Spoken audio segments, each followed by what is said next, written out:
Hi dears, ഇന്ന് നമ്മൾ പഠിക്കുന്നത് ചാന്ദ്രദിന ക്വിസിന് വേണ്ടിയിട്ടുള്ള ഏറ്റവും പ്രധാനപ്പെട്ട കുറച്ച് ക്വസ്റ്റ്യൻസ് ആണ്. എൻ്റെ മക്കളോട് ഒരു പ്രത്യേക കാര്യം പറയാനുള്ളത്, നമ്മുടെ ചാനലിലൂടെ എല്ലാ ദിനാചരണ ക്വിസ് വീഡിയോസിനും പുറമെ LSS USS ക്ലാസ്സുകൾ നൽകുന്നുണ്ട് കേട്ടോ. ഫസ്റ്റ് ക്വസ്റ്റ്യൻ, രാകേഷ് ശർമ്മയ്ക്ക് ശേഷം ബഹിരാകാശത്ത് പോയ രണ്ടാമത്തെ ഇന്ത്യക്കാരൻ ആര്?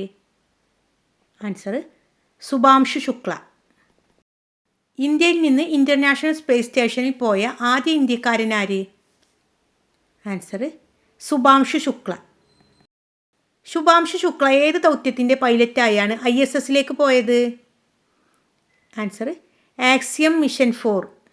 2028 കൂടിയിട്ട് മനുഷ്യൻ ചന്ദ്രനിലേക്ക് പോകാനൊരുങ്ങാണ്. ആർട്ടിമിസ് 3 ദൗത്യത്തിൻ്റെ ഭാഗമായിട്ടാണ്. അതിൻ്റെ വിശദ വിവരങ്ങൾ കറണ്ട് അഫയേഴ്സ് ഉൾപ്പെടുത്തിയിട്ട് പാർട്ട് 2 നൽകാം കേട്ടോ.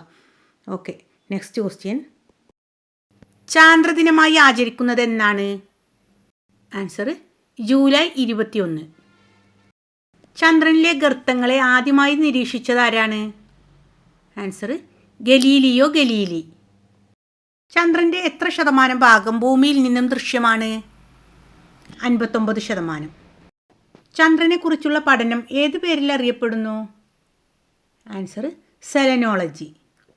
ചന്ദ്രൻ്റെ ഉപരിതല പഠനം നടത്തുന്ന ശാസ്ത്രശാഖ ഏത്? സെലനോഗ്രഫി. ഇന്ത്യയുടെ ചാന്ദ്ര ദൗത്യത്തിൻ്റെ പേരെന്ത്? ചന്ദ്രയാൻ. ചന്ദ്രനിൽ ഇറങ്ങിയ ആദ്യ ബഹിരാകാശ പേടകമേത്?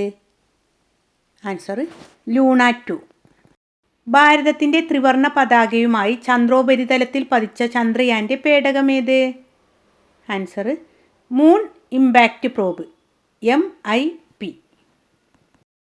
മൂൺ ഇമ്പാക്റ്റ് പ്രോബ് ചന്ദ്രനിൽ പതിച്ച സ്ഥലത്തിൻ്റെ പേരെന്ത്? ആൻസർ ഷാക്കിൾട്ടൺ ഗർത്തം. നെക്സ്റ്റ്, ചന്ദ്രയാൻ 1 വിക്ഷേപിച്ചത് എവിടെ നിന്ന്? ആൻസർ ശ്രീഹരിക്കോട്ട. നെക്സ്റ്റ് ക്വസ്റ്റ്യൻ, ഇന്ത്യയുടെ പ്രഥമ ചാന്ദ്ര പരിവേഷണ പദ്ധതി ഏത്? ആൻസർ ചന്ദ്രയാൻ 1. ചന്ദ്രോപരിതലത്തിലെ ജലസാന്നിധ്യം കണ്ടെത്തിയ ചാന്ദ്ര ദൗത്യം ഏതാണ്? ആൻസർ ചന്ദ്രയാൻ 1. ചന്ദ്രയാൻ 1 വിക്ഷേപിച്ചതെന്ന്? 2008 ഒക്ടോബർ 2. ചന്ദ്രയാൻ 1 വിക്ഷേപിച്ചത് എവിടെ നിന്ന്? ആൻസർ ശ്രീഹരിക്കോട്ടയിൽ നിന്ന്. ഇത് ആന്ധ്രാപ്രദേശിലാണ്. ഒരു ഉപഗ്രഹം മാത്രമുള്ള ഗ്രഹമേത്? ആൻസർ ഭൂമി. ഭൂമിയുടെ ഇരട്ട എന്നറിയപ്പെടുന്ന ഗ്രഹമേത്?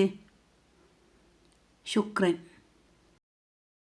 സൗരയൂഥത്തിൽ അന്തരീക്ഷമുള്ള ഏക ഉപഗ്രഹമേത്? ടൈറ്റാൻ.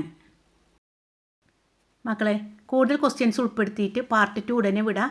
തുടർന്നുള്ള ക്ലാസ്സുകൾ ലഭിക്കാൻ വേണ്ടിയിട്ട് മക്കളെല്ലാവരും സബ്സ്ക്രൈബ് ചെയ്യാൻ മറക്കരുത്. ഓക്കെ.